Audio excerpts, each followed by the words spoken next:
Well, despite the horrible UPS experience with the fibbing driver, etc.,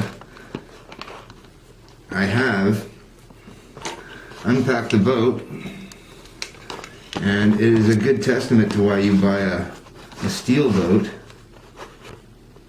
because they're strong. Now I can't get this camera tilted properly because of the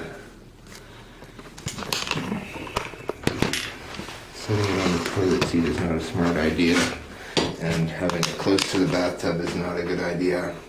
So let's see if we can set it up here. The bathtub already. We're going to see how well built this boat is, because the ultimate test to any boat is that it floats and that it's balanced. Now, the outer box that the gentleman took a lot of time in making with nice clasps and stuff, it's broken, but we're going to be able to fix that. Before I start that though, I'm going to have UPS come back and try to pick it up to go back for an inspection investigation. And the problem with that is the box is inconsequential to the model itself. The model is the value of the purchase, so the box was a bit of an extra.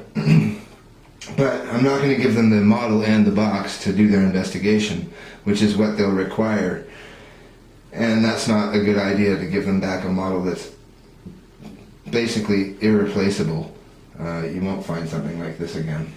So here's the model, and if you look inside, I've taken out all the gear. It has a very advanced boiler, I must admit. When you see the boiler, you'll be quite impressed, I think.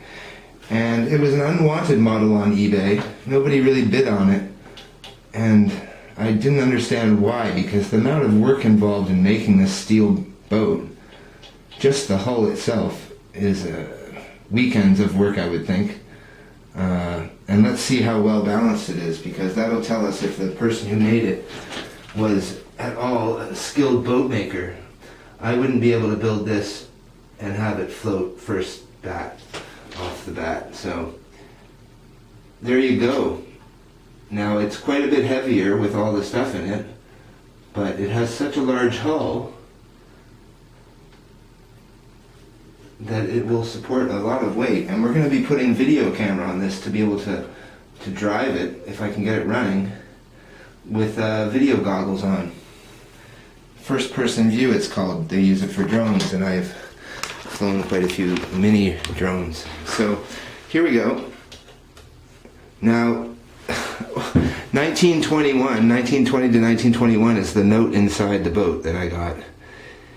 And if you look at the back end there, there's no water coming in the propeller shaft even, which I expected to be a big leak. So, a very well built boat. Very, very well built. Very surprised at how well built it is. It's 56 centimeters long, so it won't fit. Well, there we go. We can turn it around in the bathtub even. Won't be driving it in the bathtub, but I will be adding a Nomex coated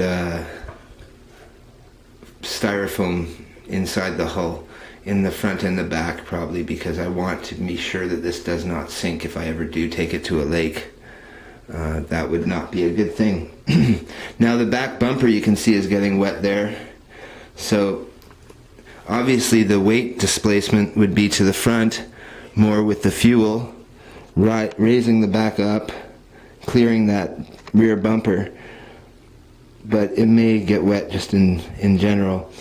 We'll be watching the weight of it all, and I'll be making a superstructure for it out of wood, so that will be a big improvement on weight as well. And if we have to ballast it, then we will. But as of now, it floats and it's not leaking, which is an incredible testament to the man's ability who built this boat, and to the fact that not even UPS could destroy it with mistreatment. So we're gonna go dry it off, and there's a couple of pieces of flake paint on there that I have to fix, But I wanted to take it right out of the box and show you that quality is not always glossy.